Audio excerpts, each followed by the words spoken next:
ole clear tu te zawai che be le ve kule tun tu mai hian pan kat siam dan awlsam te pan kha siam dan kan en don ne tun kan thria tunlai chuan pan kat te hi pawimawh em to a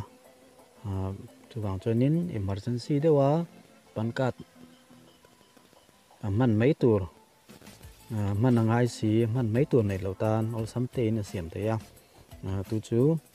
en ni kan clear ho don ne am sa in Google Chrome kan lu tanga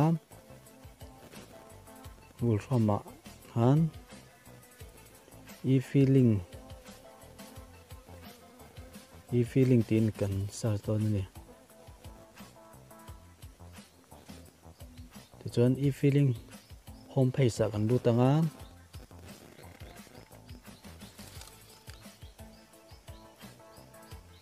chuan te ngan lawm ta a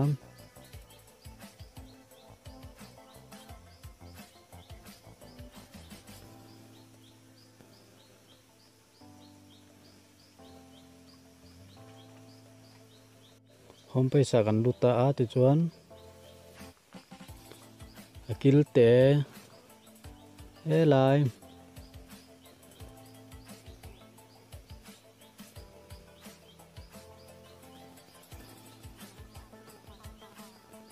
instant pan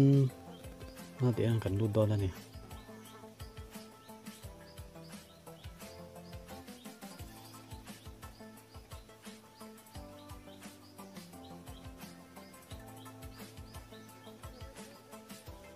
ten kan lu don ani tuna ta ti chuan ten lum ta ti chuan Aadhaar tur kan ni avangin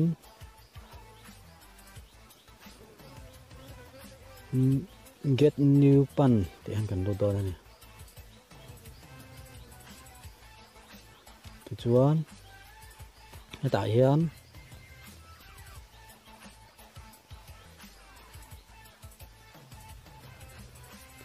kan Aadhaar number kan chulu tanga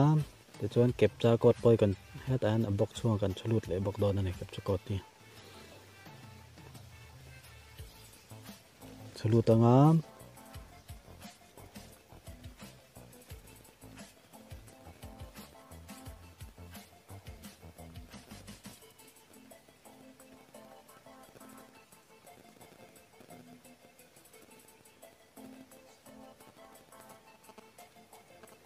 ti chuan captcha code te kan chulut le don ani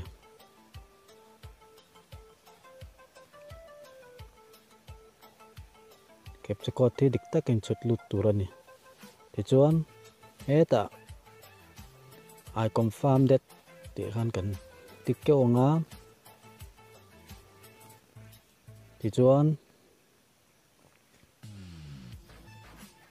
generate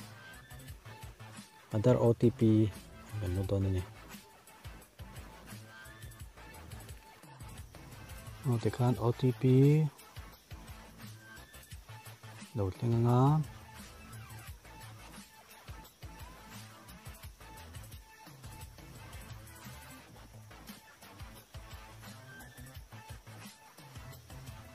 lên OTP đầu tiên ta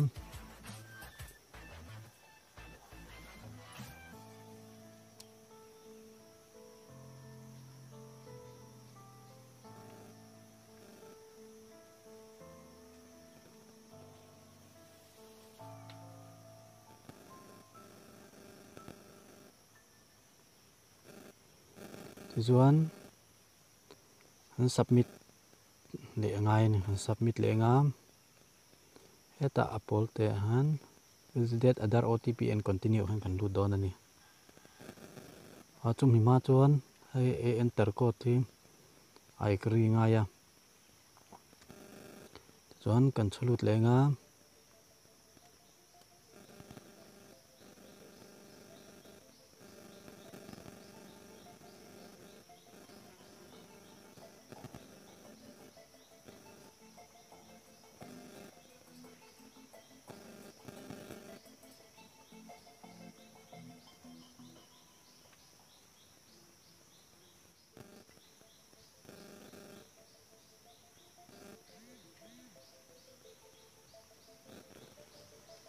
chuan kan ngak cha ranga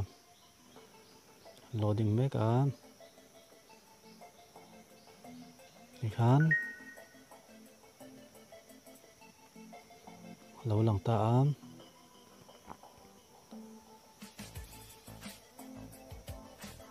ti chuan I accept that ti kan box chuan kan tik anga chuan submit request te hen kan lut le don ni submit request a hen submit pan request ti chuan tiang han kan siam zo to a ti chuan check status ti hen kan lut don ani kan status te khan OTP kan chulu tanga lo thleng to a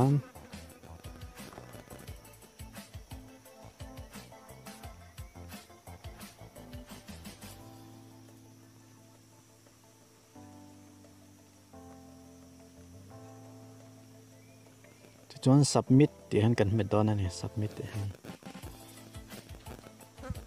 kan submit anga ti chuan teng han download theih to ni download pan ai ti ta kan download to don ni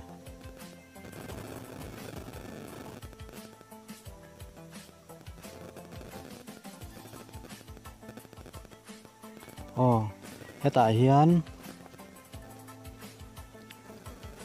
password lo oma kan password hi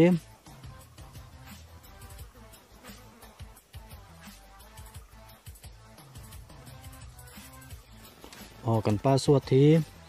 kan pian ni le thla le kum kha kan thulu don ani kan password a hian